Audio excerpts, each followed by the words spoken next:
আল্লাহর দ্বীন হেফাজতের জন্য জালিমের ভয়ে এলাকার থেকে হিজরত করে 3টা যুবক সন্তান কোথাও রওনা হয়েছে। রাস্তা দিয়ে যাচ্ছে পাহাড়িয়া জঙ্গল। এক এলাকায় যাইয়া হঠাৎ করে মুষলধারে বৃষ্টি শুরু হয়ে গেল। এত পরিমাণ বৃষ্টি, কোথায় যাবে? রাস্তায় দাঁড়ানোর উপায় নাই। পার্শ্বে পাহাড়, পাহাড়ের গুহায় তারা ভেতরে ঢুকে আশ্রয় নিল। ওই 3টা যুবক পাহাড়ের গুহায় আশ্রয় নিয়া ভেতরে অপেক্ষা করে বৃষ্টি কমে যাবে, এরপরে বের হব।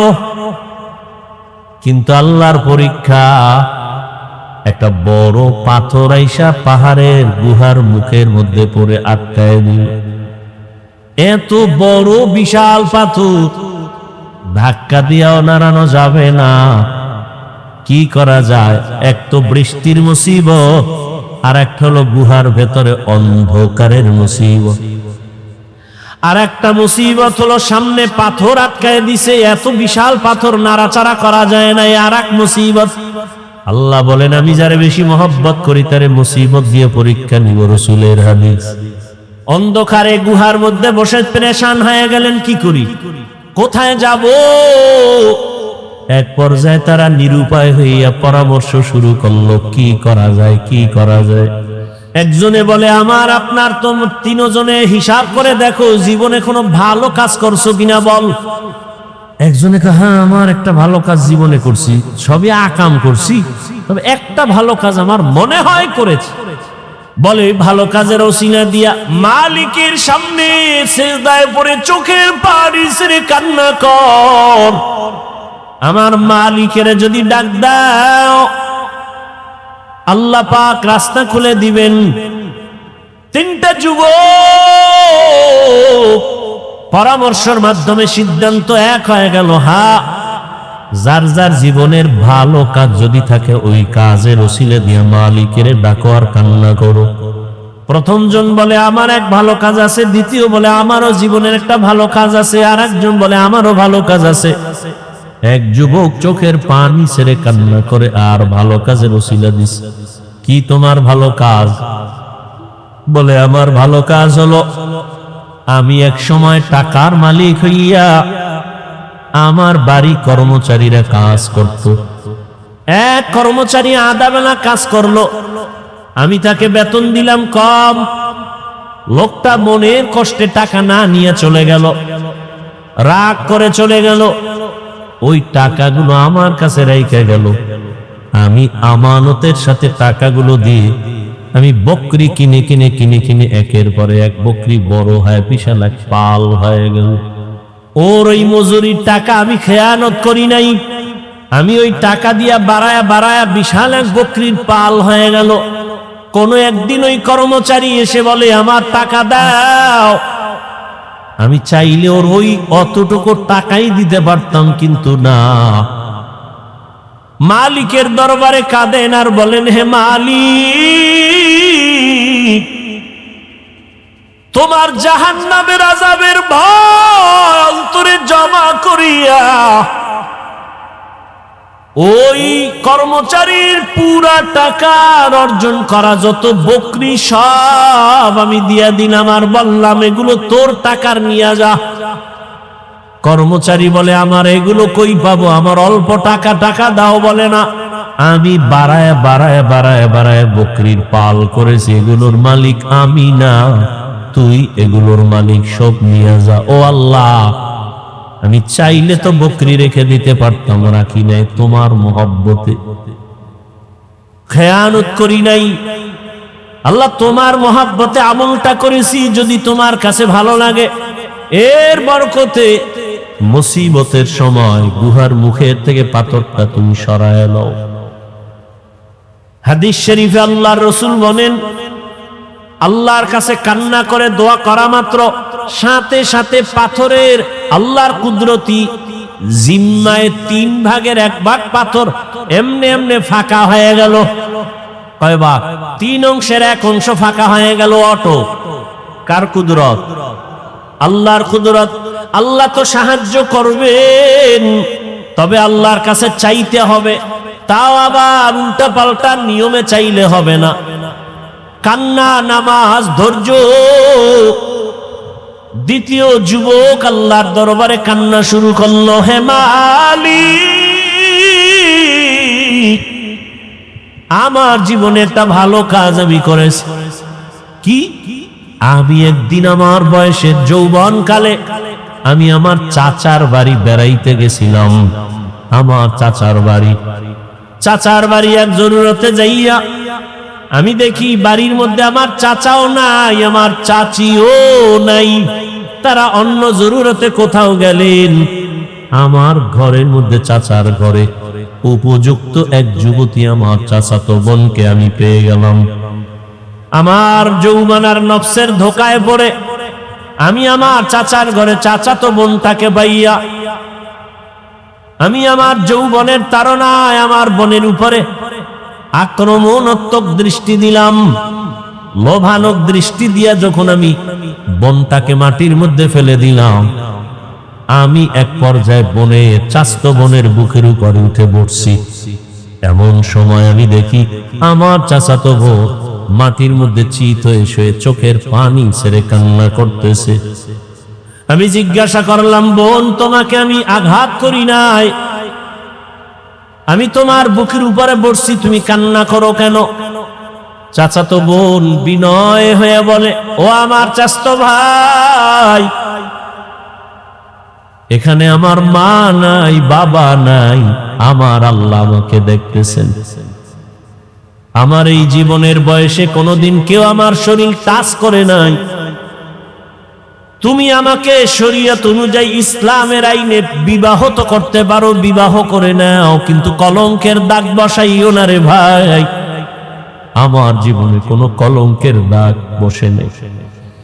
আজ আমার জীবনের উপরে কলঙ্কের দাগ যদি বসে, আমি কেমনে মালিকের আদালতে দাঁড়াবো?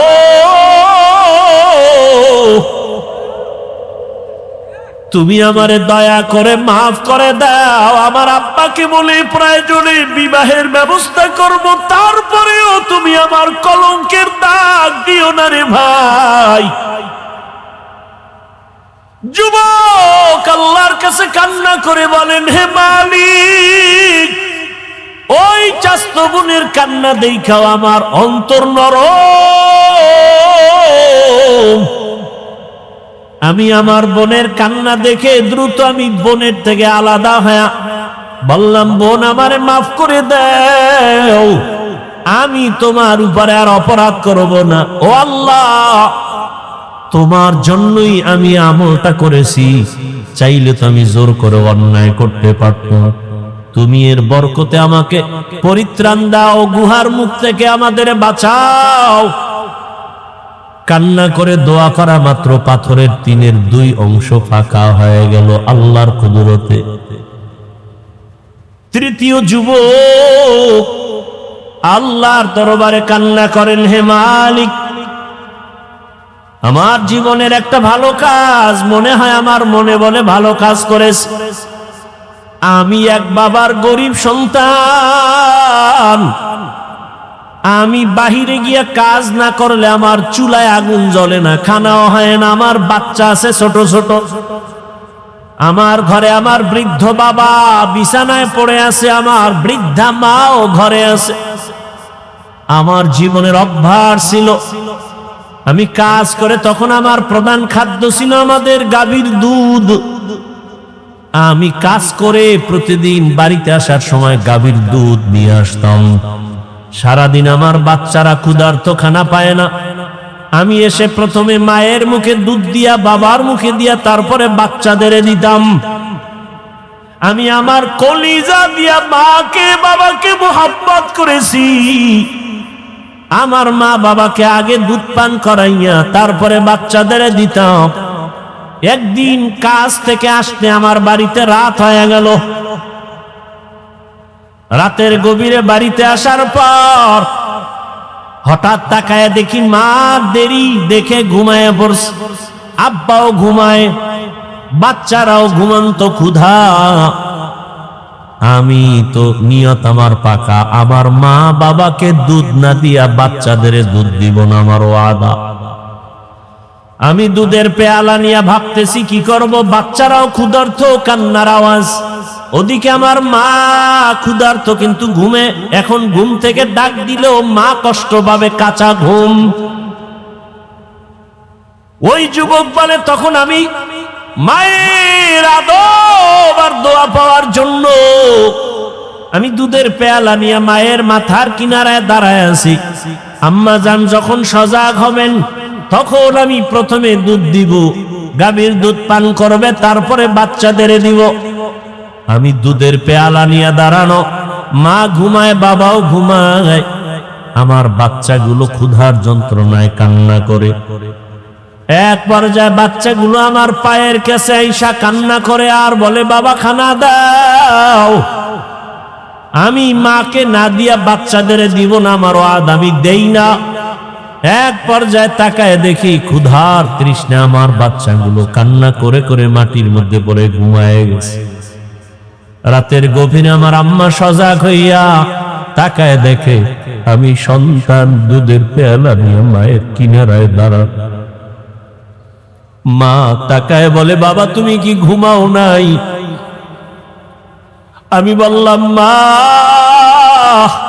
তোমাকে আমি না খাওয়ায় কেমনে ঘুমাবো, আমার চোখে ঘুম আসবে না, কারণ তুমি আমাকে গর্বে নিয়ে কত রাত ঘুমাইতে পারো নাই রে মা, কত কষ্ট করেছো। আমার মতো সন্তানটা তুমি গর্বে রেখে খাইতে পারো নাই, ঘুমাইতেও পারো নাই রে মা। আমার চামড়া খুলিয়া জুতা বানাইলেও তোমার ঋণ আদায় হবে না। ও মা তোমাকে না খাওয়াই আমি কেমনে ঘুমাবো? আমার চিন্তায় তুমি কত রাত ঘুমাইতে পারো নাই রে মা। আমার অসুস্থতার কারণে তোমার ঘুম চোখে আসে নাই রে মা। তোমারে আমি ক্ষুধার্ত রাইখা কেমনে ঘুমাই? তোমার জন্য দুধের পেয়ালা নিয়ে দাঁড়ানো। হঠাৎ আম্মা জান তাকায় দেখে আমার পায়ের কিনারে আমার বাচ্চাগুলো কান্না করে করে ঘুমিয়ে পড়েছে। মা আরো আশ্চর্য হইয়া আমাকে ধমক দিয়ে কয়, বাবা আরে আমার নাতিদের কেন তুই কষ্ট দিয়েছ? ওদেরকে কেন খানা দেও নাই? আমি মাকে বলছিলাম, মা তোমার মুখে না দিয়ে আমি কারো মুখে দুধ দিব না, বাচ্চাদেরও দেই নাই।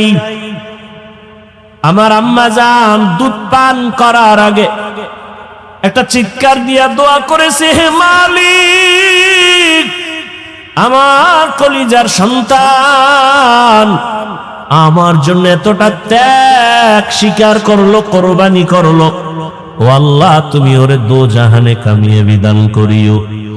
আমার আম্মা দোয়া করেছেন, ও আল্লাহ তোমার মোহাব্বতে কাজটা করেছে রে আল্লাহ। আমার হাবিব মায়ের জন্য দোয়া করেছেন, ও আল্লাহ আমলটা যদি পছন্দ হয় এর বরকতে পাথরের গুহা থেকে আমাদের এই গুহার মুখ থেকে পাথর সরায় হেফাজতের ব্যবস্থা করো। রহমতের নবী হাদিসে পাকে বলেন, তৃতীয় ব্যক্তি যখন কান্না করে দোয়া করা শুরু করছে, সাথে সাথে পুরা পাথরটাই গুহার মুখ থেকে আল্লাহর কুদরতে ফাঁকা হয়ে গেছে।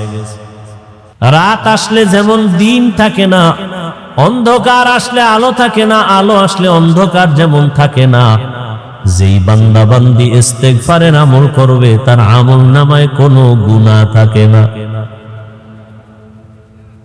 ইস্তেগফারের আমল তো ফরজ আমলের ঘাটতি। রাসূল বলেন কিয়ামতের দিন অনেক মানুষ নামাজ নিয়ে দাঁড়াবে, কিন্তু নামাজে ঘাটতি অনেক। যেইভাবে সিজদা দেওয়া দরকার ওইভাবে হক আদায় করে সিজদা দেওয়া হয় নাই। রুকুর থেকে দাঁড়াইবে, দাঁড়াইয়া রব্বানা লাকাল হামদ বলবে, না পারলে অন্তত ওই টাইম পরিমাণ বলা পরিমাণ দাঁড়ায় থাকবে ওয়াজিব। ওই পরিমাণ দাঁড়ায় না, দৌড়ায় সিজদায় চলে গেল। সেজদায় যাওয়ার সময় আগে যাবে হাঁটু, এরপরে যাবে 2 হাত, এরপরে যাবে নাক, এরপরে যাবে কপাল। সে হাঁটু যাওয়ার আগে হাত দিয়া ভর করে সেজদায় চলে গেল। সেজদা দিয়া তাসবিহ পড়বে, আবার ওইটা বসবে, বসার পরে দোয়া আছে দোয়া পড়বে, না পারলে চুপচাপ বসে থাকবে। এরপরে আবার সেজদা করবে। যেইভাবে সেজদা করার প্রয়োজন সেইভাবে হক আদায় করে নাই। কিয়ামতের ময়দানে আল্লাহ যদি মাফ করে দেন, ওই ফরজ আমলের ঘাটতিগুলো পূরণ করার জন্য নফল আমলের প্রয়োজন হবে। নফল আমলের প্রয়োজন। এই জন্য কোন ঈমানওয়ালা বলে আমি নফল ছাড়ব না, তাহাজ্জুদ ছাড়ব না, ইশরাক ছাড়ব না, ওয়াবিন ছাড়ব না। আর একদল মুমিন বলে ঈমানের হালাত বলে আমার নফল পর্ব দূরের কথা, নফল লাগেই না। এরকম বহু ঈমানওয়ালা, ধৈর্য না থাকলে সম্ভব না। আল্লাহ বলেন ধৈর্য ধারণকারীদের জন্য সুসংবাদ 2টা। একটা মহা সুসংবাদ দুনিয়ার জমিনে আমি দিব, আর একটা মহা সুসংবাদ পরকালে আমি দিব। দুনিয়ার সুসংবাদ হলো অধৈর্য ধারণকারীর দল, আমি আল্লাহ নিজে তোমার বন্ধু হয়ে থাকব। ইয়া আইয়ুহাল্লাযীনা আমানু ইসতাঈনু বিস-সাবরি ওয়াস-সালাহ ইন্নাল্লাহা মা'আস-সাবিরিন। ধৈর্য ধারণকারীরা সুসংবাদ নেও, আমি আল্লাহ তোমার বন্ধু হয়ে গেলাম, কোনো চিন্তা নাই। আর একটা সুসংবাদ তোমার পরকালে, ইন্নামা ইউওয়াফাস সাবিরুনা আজরাহুম, ইন্নামা ইউওয়াফাস সাবিরুনা আজরাহুম বিগাইরি হিসাব।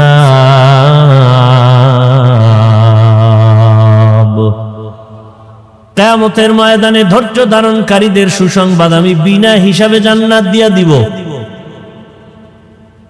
বিনা হিসাবে জান্নাত পাওয়া বড় কঠিন। ধৈর্য ধারণকারী যারা, তাদের আল্লাহ বিনা হিসাবে জান্নাত দান করবেন। ধৈর্য ধারণকারী দুনিয়ায় পাবে আল্লাহ তার বন্ধু, আখিরাতে তার বিনা হিসাবে জান্নাত। এজন্য এই ধৈর্য না থাকলে পরীক্ষায় পাশ করা সম্ভব না। আল্লাহ মুসিবতের দ্বারা পরীক্ষা নিবেন, ধৈর্য ধারণ করতে হবে। ধৈর্য ধারণ করে চুপ থাকা যাবে না। বলে মুসিবত যখন আসবে, জবানের আমল একটা, বাস্তবে আর আমল চালাওয়ার একটা। মুসিবত যখন আসবে তখন তোমার জবানের আমল, ইজা আসাবাতহুম মুসিবাহ ক্বালু ইন্না লিল্লাহি ওয়া ইন্না ইলাইহি রাজিউন। ধৈর্য ধারণকারীরা মুসিবত যখন আসবে, জবানের আমল ইন্না লিল্লাহি ওয়া ইন্না ইলাইহি রাজিউন। আবার তুমি দোয়াও পড়ো, রহমতের নবী বলেন আল্লাহুম্মা জুরনি ফি মুসিবাতি আফলুফলি খায়রাম মিনহা। আল্লাহর কাছে তুমি ধৈর্য চাও, আজর চাও, ফলাফল আল্লাহ ধৈর্যের ফলাফল দান করো। আর বাস্তব আমল হলো, আল্লাহ আয়াতে বলেন ইয়া আইয়ুহাল্লাযীনা আমানু ইসতাঈনু বিস-সাবরি ওয়াস-সালাহ। মুসিবত আসলে সাহায্য চাইবা কার কাছে? 2 জিনিসের মাধ্যমে বললেই হবে না আল্লাহ দাও। 2 জিনিসের মাধ্যমে চাও। 1 নম্বরে নামাজ, ধৈর্য। 2 নম্বরে হলো নামাজ। নামাজে দাঁড়ায় যাও, নামাজে দাঁড়াইয়া তুমি আল্লাহর শরণাপন্ন হও। নামাজ শেষ করিয়া দেখবা মুসিবত তোমার সামনে আর নাই।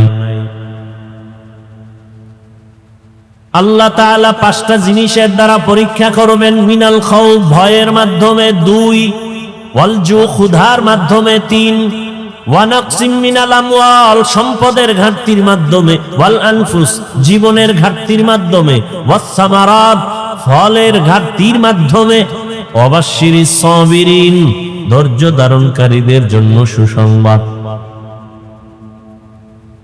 এক নম্বরে ভয়, ভয়ের মাধ্যমে মুমিনের পরীক্ষা। সবগুলোই কিন্তু জীবনের জন্য একটা হুমকি স্বরূপ মুসিবত। ভয় আবার কয়েকটা ভাগে বিভক্ত। এক ভয় হলো আল্লাহর ভয়, আর একটা ভয় হলো দুনিয়ার মানুষের পক্ষ থেকে ভয়। তুমি যদি দাড়ি রাখো চাকরি থাকবে না, এরম ভয় আছে না নাই?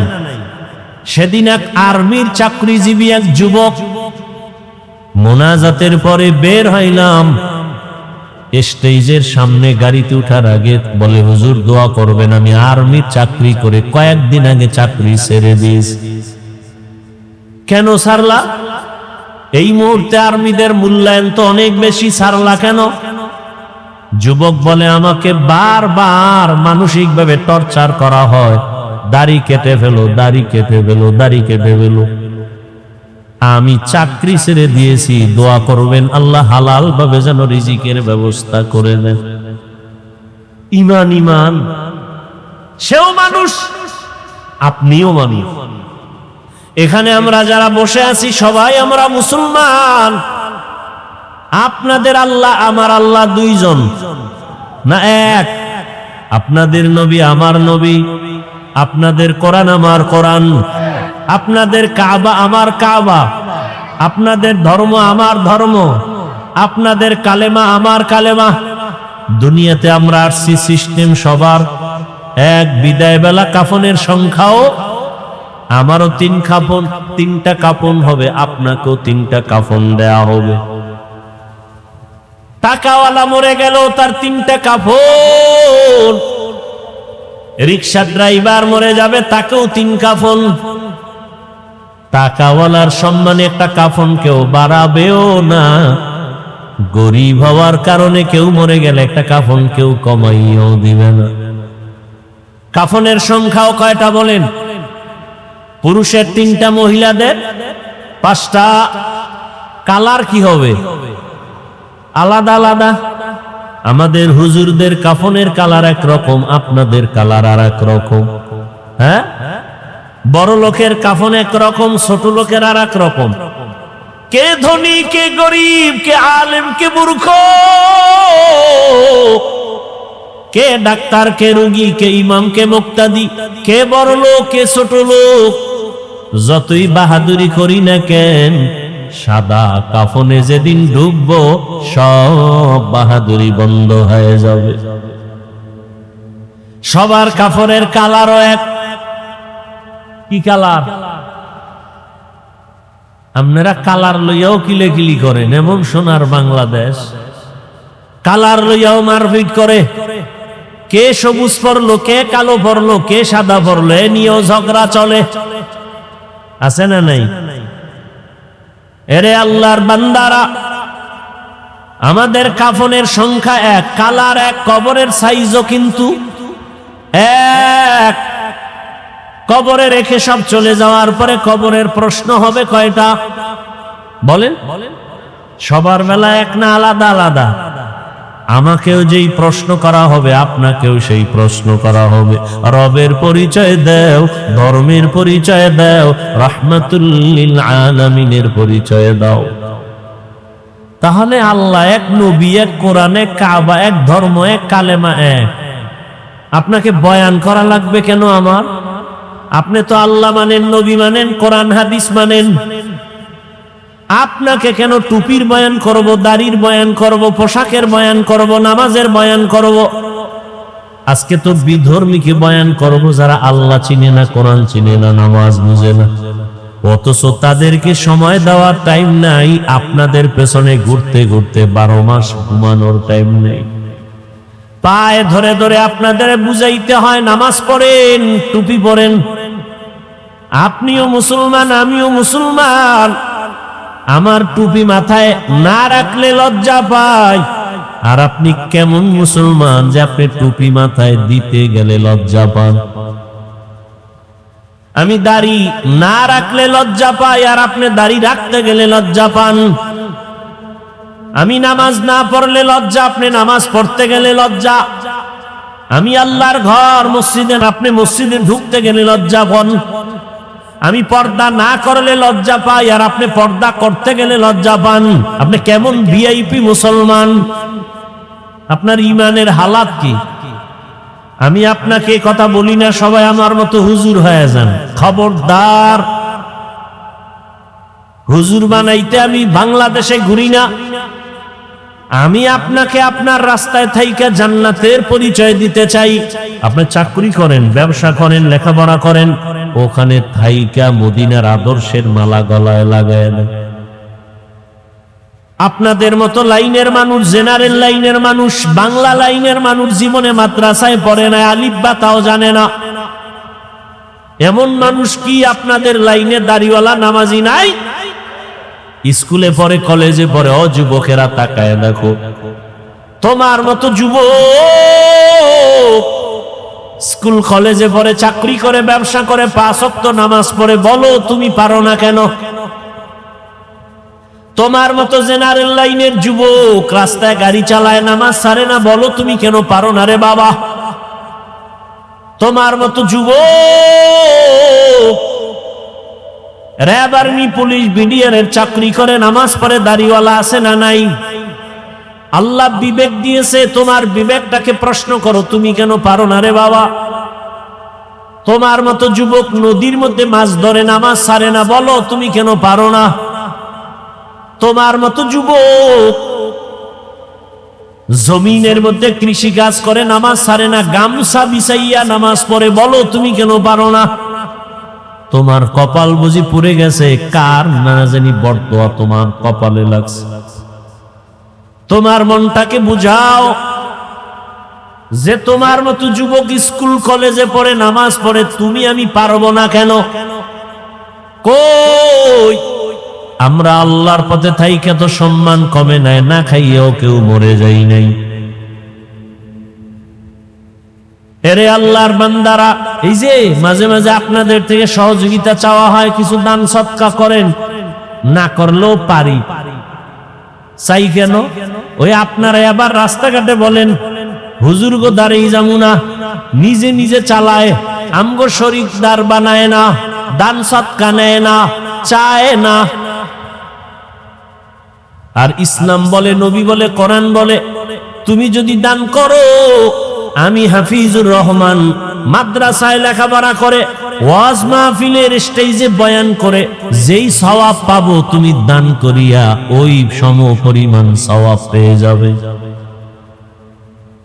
আমি হাফিজুর রহমান আলেম হইয়া বয়ান করিয়া আল্লাহর থেকে যতটা পুরস্কার পাবো, আমি হাফিজুর রহমানকে আলেম বানানোর পেছনে যারা সহযোগিতা করেছে, আল্লাহর কাছ থেকে তারাও সমপরিমাণ পুরস্কার পেয়ে যাবে।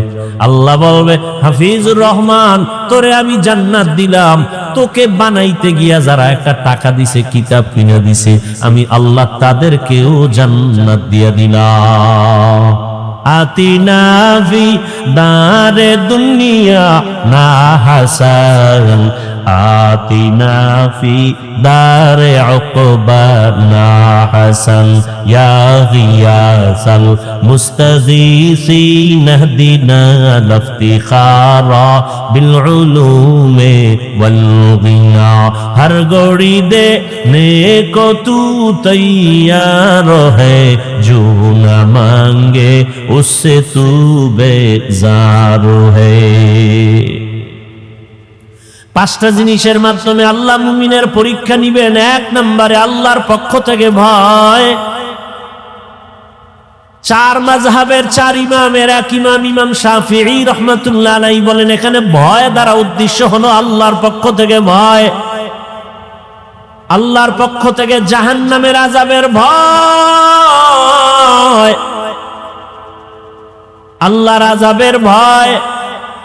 গুনাহ করলে জাহান্নাম, ওই ভয়ে তুমি বান্দা আল্লাহর মহব্বতের রশিটাকে মজবুত করে ধরে সামনে আগাও। আল্লাহর ভয় আর একটা দুনিয়ার মানুষের পক্ষ থেকে ভয়। পর্দা করলে তোমার আত্মীয় স্বজন বেজার। এখন তুমি আত্মীয় স্বজনের মন খুশি রাখবা নাকি আল্লাহর মন খুশি রাখবা? এটাই তোমার পরীক্ষা। আল্লাহকে খুশি রাখতে গেলে আত্মীয় বেজার হবে, আত্মীয় খুশি করতে গেলে আল্লাহ বেজার হয়ে যাবে। দাড়ি রাখলে আত্মীয়রা বেজার, আমার আল্লাহ খুশি। দাড়ি কাটলে আত্মীয় খুশি, আল্লাহ বেজার। এখন তোমার পরীক্ষা চলতেছে, তুমি কাকে খুশি রাখবা? ফলাফলের বেলায় দেখা যাবে কে কোন জায়গায় তুমি উপস্থিত হতে পারো। আল্লাহ তাআলা বলেন এই ভয়ের মাধ্যমে পরীক্ষা পাশ করার জন্য লাগবে ধৈর্য। ইয়া আইয়ুহাল্লাযীনা আমানুসবিরু ওয়াসাবিরু ওয়ারাবিতু ওয়াত্তাকুল্লাহা লাআল্লাকুম তুফলিহুন। ধৈর্যের বড় দাম। আল্লাহ তাআলা বলেন সব মানুষ জাহান্নামে যাবে, চার গুণওয়ালারা জান্নাতে যাবে। ওয়াল আসরি ইন্নাল ইনসানা লাফি খুসর ইল্লাল্লাযীনা আমানু ওয়া আমিলুস সালিহাত ওয়া তাওয়াসাউ বিল হক ওয়া তাওয়াসাউ বিস সাবর। ধৈর্য বড় দামি এক গুণের নাম। চার গুণওয়ালারা জান্নাতে যাবে। ওয়াল আসরি সূরা আল্লাহ বলেন সব মানুষ জাহান্নামে যাবে, চার গুণওয়ালারা জান্নাতে যাবে। এর মধ্যে চতুর্থ গুণ হলো ধৈর্য ধারণ করনেওয়ালারা। ধৈর্য বড় দামি এক সম্পদ। আল্লাহ তাআলা ধৈর্যের বড় সম্মানের বয়ান করেছেন। আজকে আমাদের মধ্যে ধৈর্য নাই, যে কারণে আমরা অনেক ক্ষেত্রে সামনে আগাইতে গিয়ে অনেক পেছনে পড়ে যাই। ধৈর্যের পরীক্ষা দিলেন, একটু আগে বয়ান করলেন কোরবানির বয়ান। ইতিহাসের পৃষ্ঠায় ধৈর্যের পরীক্ষা দিলেন আমার রহমতের নবী। ধৈর্যের পরীক্ষা দিলেন আইয়ুব নবী, ধৈর্যের পরীক্ষা দিলেন ইসমাঈল নবী, ধৈর্যের পরীক্ষা দিলেন ইসমাঈল নবীর মা হাজেরা, ধৈর্যের পরীক্ষা দিলেন বেঈমান ফেরাউনের স্ত্রী আসিয়া। সারা রাত শুধু ধৈর্যের বয়ান চলতে থাকবে, শেষ হবে না। মায়ার নবী কেমন ধৈর্যের পরীক্ষা দিলেন। দুনিয়াতে আসার আগে বাবা হারাইলেন, দুনিয়াতে এসে একবার আব্বা বলে ডাক দিতেও পারলেন না। চেহারা দেখবে দূরের কথা। কেমন ধৈর্যের পরীক্ষা। 6 বছরে দুঃখিনী মাকেও হারায় ফেললেন আমার নবী।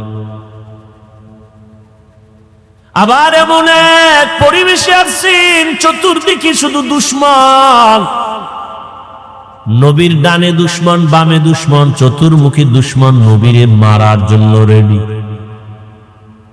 যেই নবী দোয়া করলে কবুল হয়ে যায়, উহুদ পাহাড় স্বর্ণ বানায় দিলে আল্লাহ চাইলেই দিতেন।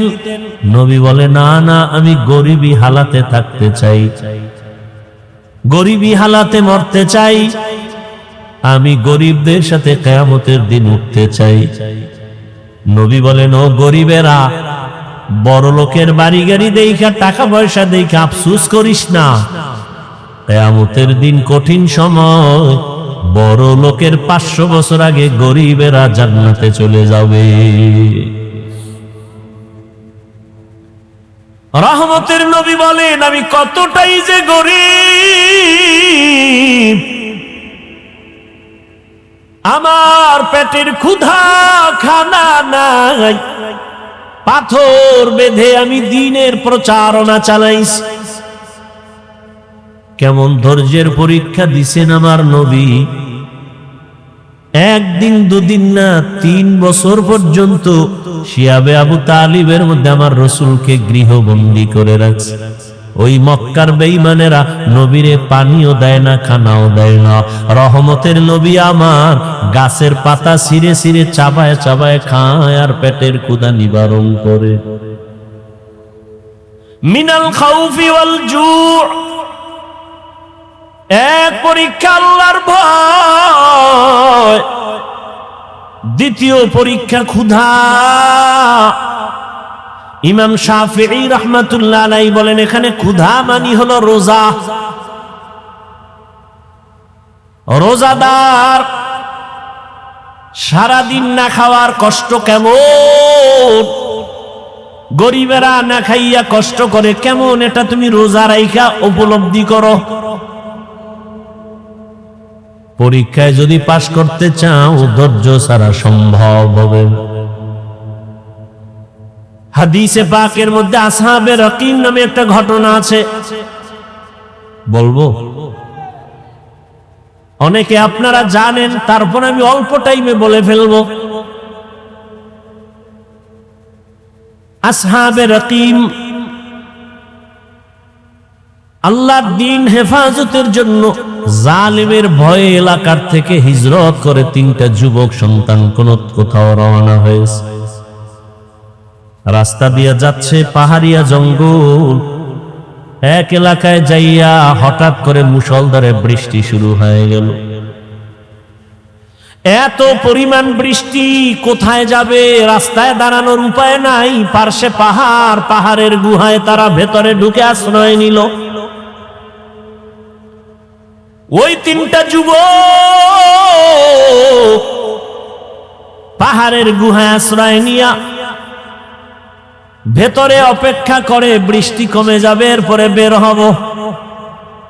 কিন্তু আল্লাহর পরীক্ষা, একটা বড় পাথর আইসা পাহাড়ের গুহার মুখের মধ্যে পড়ে আটকায় দিল। এত বড় বিশাল পাথর, ধাক্কা দিয়াও নাড়ানো যাবে না। কি করা যায়?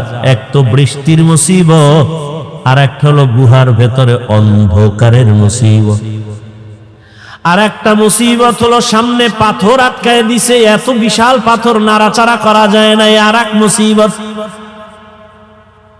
আল্লাহ বলেন, আমি যারে বেশি মহব্বত করি তারে মুসিবত দিয়ে পরীক্ষা নিব, রাসূলের হাদিস। আর মুসিবত যখন আসবে জবানের আমল করো। ইজা আসাবাতহুম মুসিবা ক্বালু ইন্না লিল্লাহি ওয়া ইন্না ইলাইহি রাজিউন। অন্ধকারে গুহার মধ্যে বসে পেরেশান হয়ে গেলেন, কি করি, কোথায় যাব? কাউকে টেলিফোন করার কোনো সুযোগ নেই, টেলিফোনও নাই, থাকলেও করতে পারবে না। এমন এক গুহার মধ্যে ঢুকছে, নেটওয়ার্ক থাকবে না, আবার আলো নাই, অন্ধকার, বাহিরের আলো যাও আসবে, কিন্তু পাথর এসে আটকায় দিল। আবার বাহিরে প্রচন্ড মুষলধারে বৃষ্টি চলে।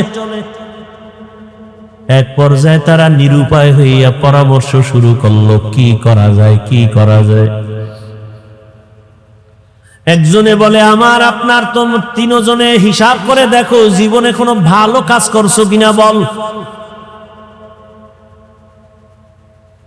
একজনে কে, হ্যাঁ আমার একটা ভালো কাজ জীবনে করছি, সবই আকাম করছি, তবে একটা ভালো কাজ আমার মনে হয় করেছি। বলে, ভালো কাজের ওসিলা দিয়া মালিকের সামনে সিজদায় পড়ে চোখের পানি ছেড়ে কান্না কর। আমার মালিকের যদি ডাক দাও, আল্লাহ পাক রাস্তা খুলে দিবেন।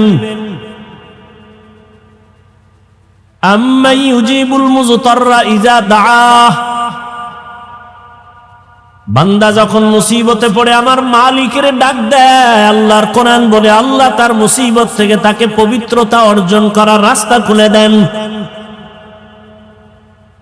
তিনটা যুবক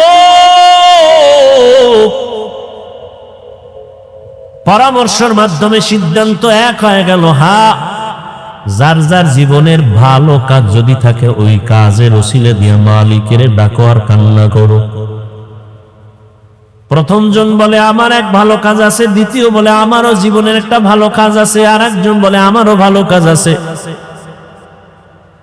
এক যুবক চোখের পানি ছেড়ে কান্না করে আর ভালো কাজের ওসিলা দিছে। কি তোমার ভালো কাজ? বলে, আমার ভালো কাজ হলো, হ্যাঁ,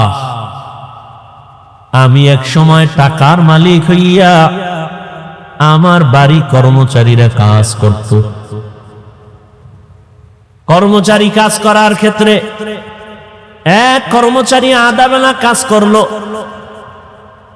আমি তাকে বেতন দিলাম কম, লোকটা মনের কষ্টে টাকা না নিয়ে চলে গেল, রাগ করে চলে গেল। ওই টাকাগুলো আমার কাছে রেখে গেল। আমি আমানতের সাথে টাকাগুলো দিয়ে আমি বকরি কিনে কিনে কিনে কিনে একের পরে এক বকরি বড় হয়, বিশাল এক পাল হয়ে গেল।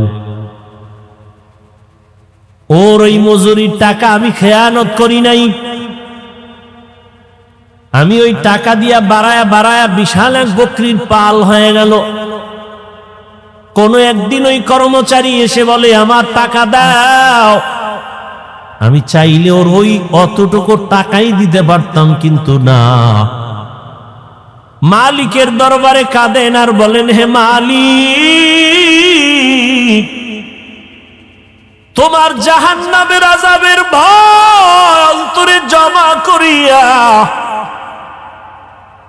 ওই কর্মচারীর পুরা টাকা অর্জন করা যত বকরি সব আমি দিয়া দিলাম, আর বললাম এগুলো তোর টাকার নিয়ে যা।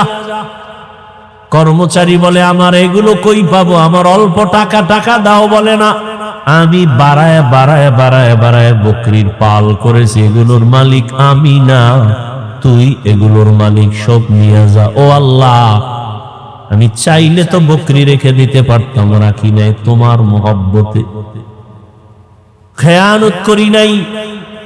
আল্লাহ, তোমার মহব্বতে আমলটা করেছি, যদি তোমার কাছে ভালো লাগে, এর বরকতে মুসিবতের সময় গুহার মুখের থেকে পাথরটা তুমি সরায় নাও।